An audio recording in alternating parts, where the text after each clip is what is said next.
They came from the stars, silver and silent, like gods descending to correct a mistake. 2 years ago, the Valkyrie Dominion blotted out Earth's skies with their city-sized dreadnoughts. One broadcast interrupted every screen on the planet. No translator lag, no ambiguity. You are now under protection. Resistance is prohibited. Surrender ensures survival. Humanity's missiles were swatted like flies. Nations crumbled in days. Cities burned under orbital fire. No negotiations, no second chances. Just occupation. But the mountains didn't burn. Ellie Ward sat hunched over a battered wooden table inside a dim bunker carved into Oregon's basalt spine. A flickering lantern illuminated a map of the Pacific Northwest. Red pins marked old military caches. Blue lines showed recent Valkyrie sweeps. She traced a black arrow with her fingertip, slow and deliberate. Outside, freezing mist rolled off pine-covered ridges. Somewhere in that fog, War was sleeping, barely breathing. Intercepted another signal last night, said Martinez, her comms lead. He tossed a decrypted data slate onto the map. Dreadnought. Big one. Looks like they're planning a cleansing arc over the region. Ellie didn't look up. How low? Atmospheric. 80, maybe 70 clicks. A beat of silence. Then Ellie smiled, cold, small, dangerous. They're getting sloppy. To her left, Sergeant Dallin let out a low whistle. If they're that low, we might actually tag the bastard. Martinez raised an eyebrow. Tag it with what? Prayers and rocks? Ellie turned, eyes sharp beneath her unkempt bangs. With what's left of Fort Cascade. With every artillery piece we've scavenged. And if we pull this off, they'll never fly that low over Earth again. She stood and rolled up the map. Call it Operation Wolf Snout. 3 hours later, the briefing room filled with the muffled sounds of prepping soldiers. Some were ex-US Army, others ex-plumbers, teachers, college kids who hadn't touched a weapon until aliens scorched their towns. None of them had shaved in weeks. They looked like ghosts, but ghosts with rifles. Ellie walked to the front. No holograms. Just a chalkboard. This isn't a fair fight. It never was, she said. The Valkyrie have shielding, energy weapons, orbital recon, AI fire control. We've got a museum's worth of junk, rewired with duct tape and anger. A dry chuckle rippled through the room. They're going to descend into low orbit. Probably to intimidate and sterilize another quadrant. What they don't expect is resistance. What they don't expect is this. She gestured to the chalkboard. A rough sketch of the region appeared, ridge lines, forest, river valleys. 3 teams, Echo, Raven, and Pike. Echo will handle the bait, our drone decoys. Raven is on ground-based jammers. Pike's got the hard job, flak guns and SAMs, pre-WWI tech, lined up on these ridges. The goal is simple, bleed the sky. Tomas, barely 17 and still smelling faintly of soap and fear, raised his hand hesitantly. Captain, these are just old weapons. Like real old. How can they even scratch a starship? Ellie walked toward him. They don't expect kinetic. Their ships are calibrated for plasma dispersal, not steel shells moving at Mach 3. You don't shield what you don't fear. She tapped the side of her head. And fear's a crack. We just need the right tool. Tomas nodded, eyes wide, his fingers twitching on his rifle strap. Ellie didn't blame him. She was scared too. You had to be. Courage wasn't the absence of fear, it was the decision to fight through it anyway. By dusk, her boots crunched across the snow-dusted plateau above the tree line. Wind cut across the ridge, carrying the scent of pine and fuel. 4 massive flak cannons stood silent, draped in camo netting, each one older than most of the soldiers tending them. Their barrels pointed skyward like defiant fingers. Ellie stopped beside one of the techs adjusting the targeting gyros. How's it looking? It's insane, the tech muttered, wiping his hands. But it'll fire. You know what this thing was made for? German bombers. Steel wings for engines. Not flying cities. Ellie nodded. Guess we'll see what a flying city bleeds like. A call came over the comms. Command, scan sweep confirms object descending, VA carry class 7 dreadnought. Altitude dropping. Ellie turned toward the west. Far beyond the mountains, just above the horizon, a shape began to form, vast, gleaming, unnatural. The Dominant's unyielding had arrived. Back at the command post, Martinez adjusted his headset. We've got them on tight beam. No jamming on our end. They're arrogant. Ellie leaned in. Good. Let them think we're blind. The room dimmed as external lights powered down. The entire bunker dropped into low-power mode. Silence spread like frost.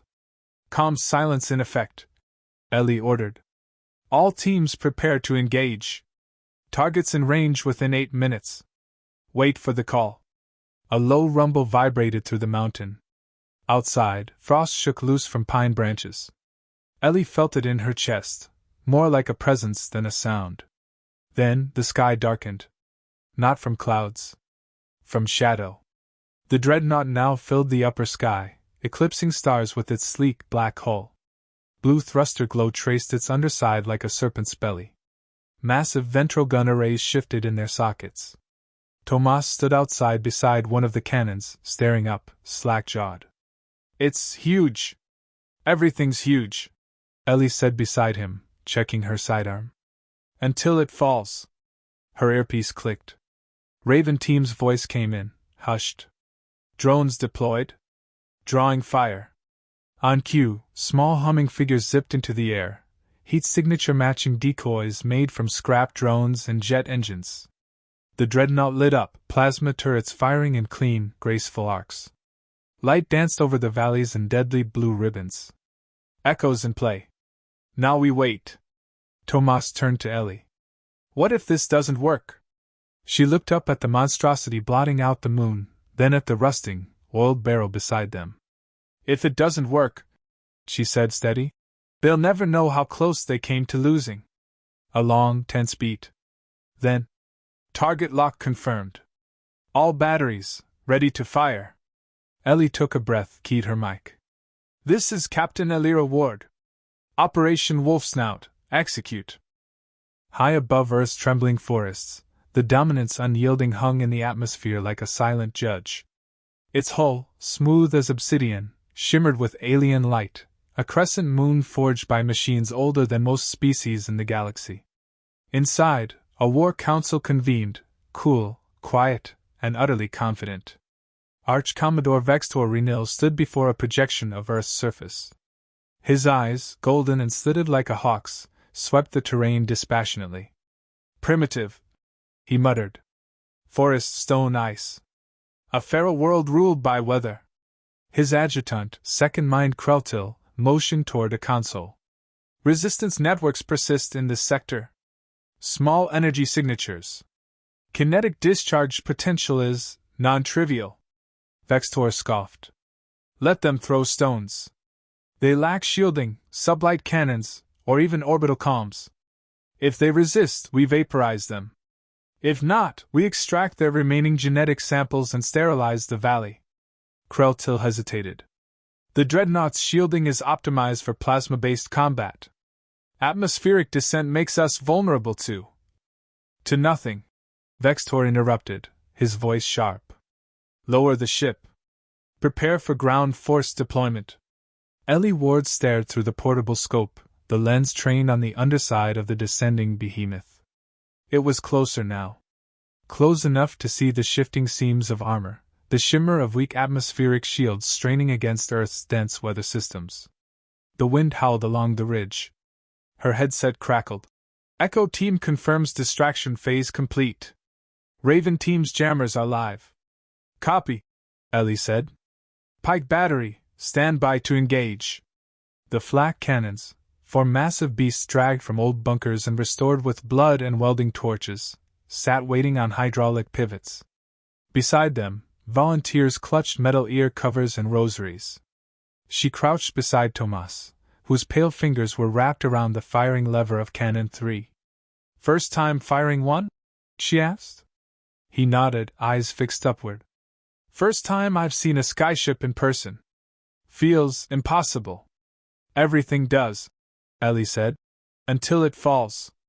Above, the dreadnought began sweeping with plasma turrets, tracking the drone decoys.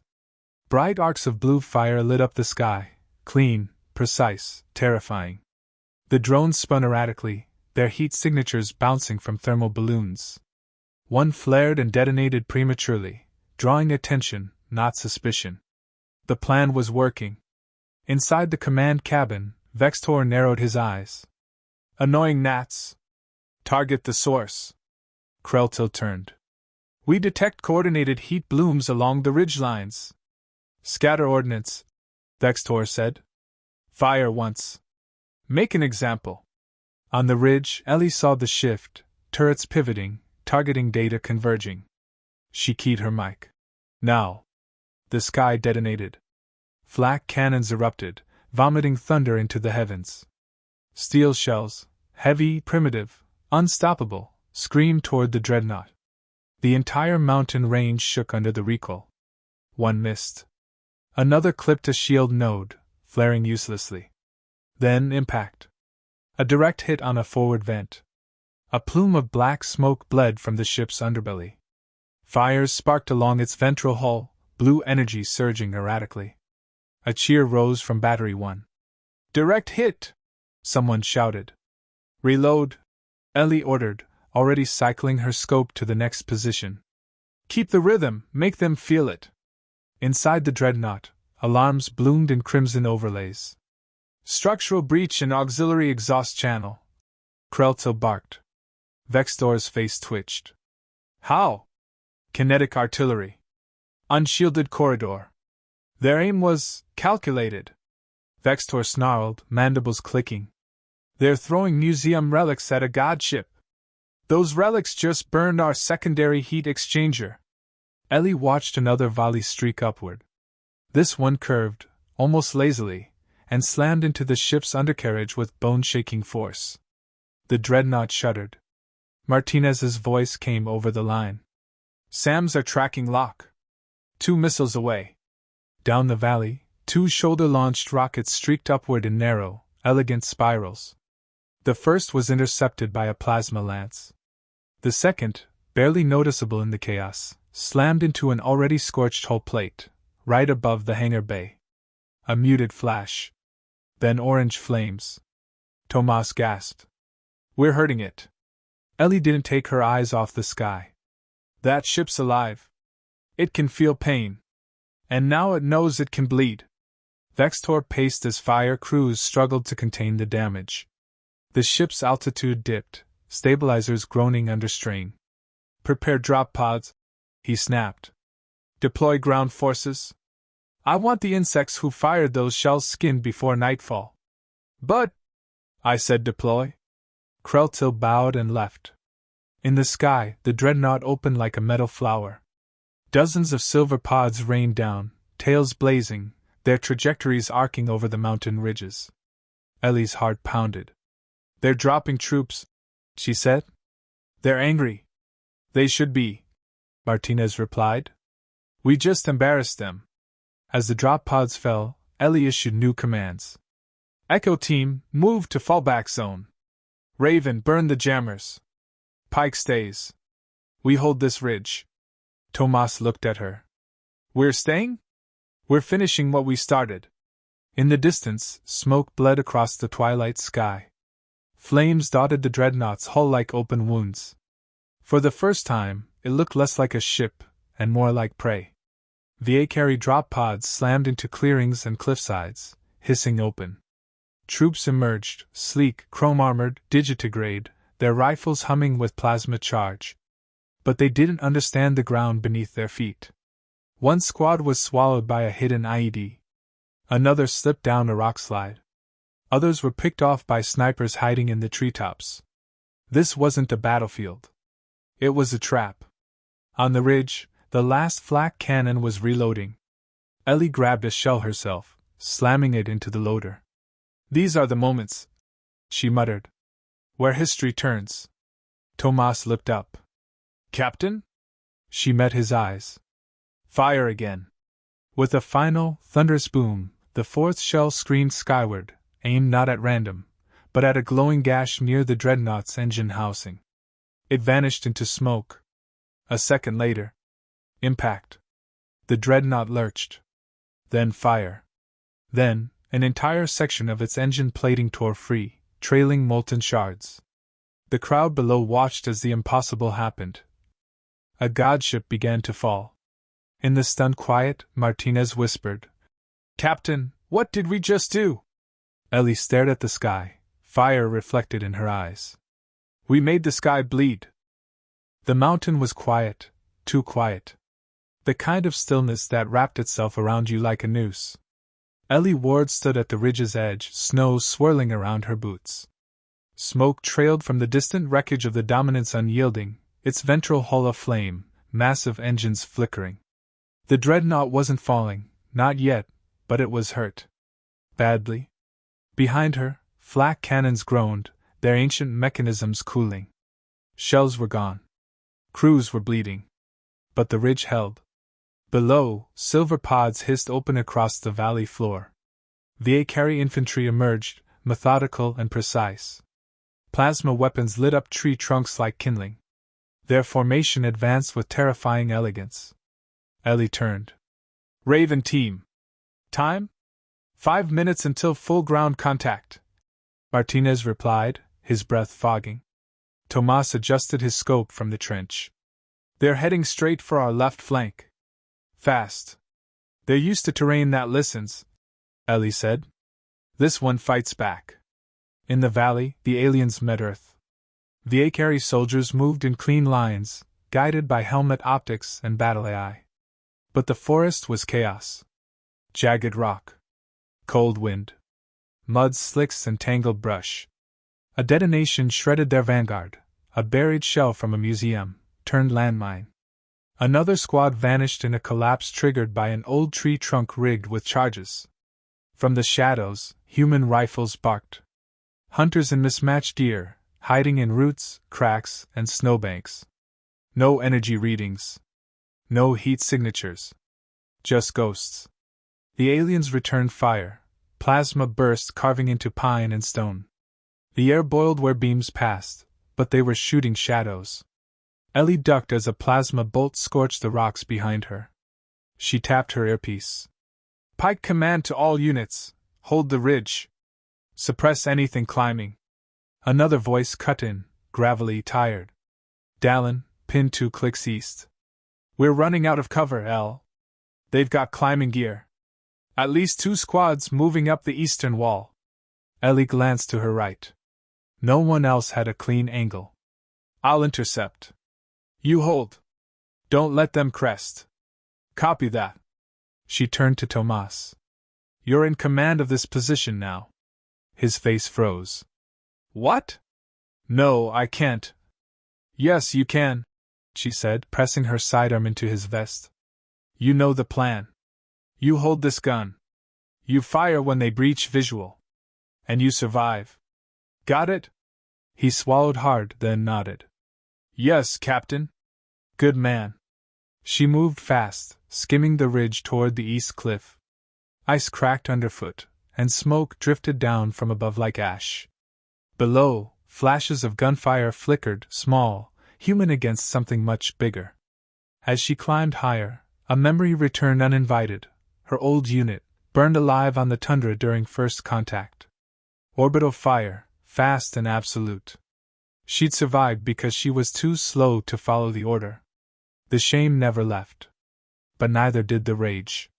She reached the cliff and saw them, the Akari soldiers scaling in formation, magnetic boots gripping the rock. Efficient. Silent. Alien. Ellie pulled the pin on a canister, let it clatter down the slope. One alien paused. That half-second was all it took. The explosion ripped through their midsection. 2 fell. The rest scattered, breaking formation. Ellie opened fire, her rifle bucking against her shoulder. One shot hit a mask, glass and bones sprayed across stone. She kept shooting. One clip. Then another. Then silence.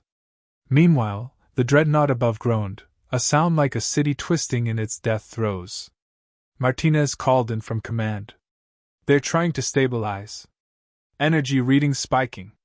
They're prepping engines. Might try to leave orbit. Ellie was breathing hard, leaning against a rock. That thing can't leave. Not intact. We don't have the firepower left, Martinez said. Ellie stared up. Then she looked west. I've got one gun left. One shot. Cannon 4's still intact, yeah? Why, yeah, but it's dry. Not anymore. Ellie reached the last cannon site, a clearing blackened by exhaust and shellfire. 2 engineers were packing up. Reload it, she said, pointing to the cannon. One man blinked. Ma'am, that barrel's warped. It might explode if we. We'll find out. Get me one shell. The younger engineer hesitated, then moved. Ellie stepped behind the cannon, cranking its elevation manually. It creaked. She adjusted her scope. In her sight, the dreadnought was beginning to glow, thrusters building, hull splitting open.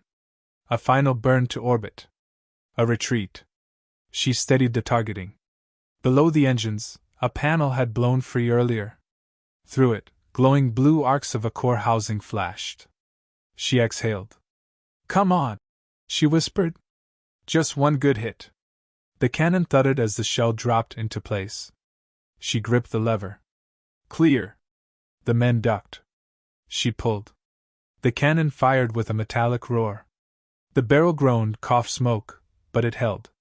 The shell soared upward, trailing flame. Ellie tracked it. The moment stretched. Then impact. Direct hit. The shell punched through the open housing. For 1 second, nothing happened. Then everything did. The dreadnought cracked like an egg. A shockwave pulsed out. Fire tore through its spine. The engines detonated in sequence, ripping the belly open. Massive plates sheared off, spiraling toward the sea. Half the ship dropped. The other half, silent, burning, followed. A piece of god metal fell from the sky and slammed into the Pacific with a distant roar. Ellie stood breathless, her ears ringing.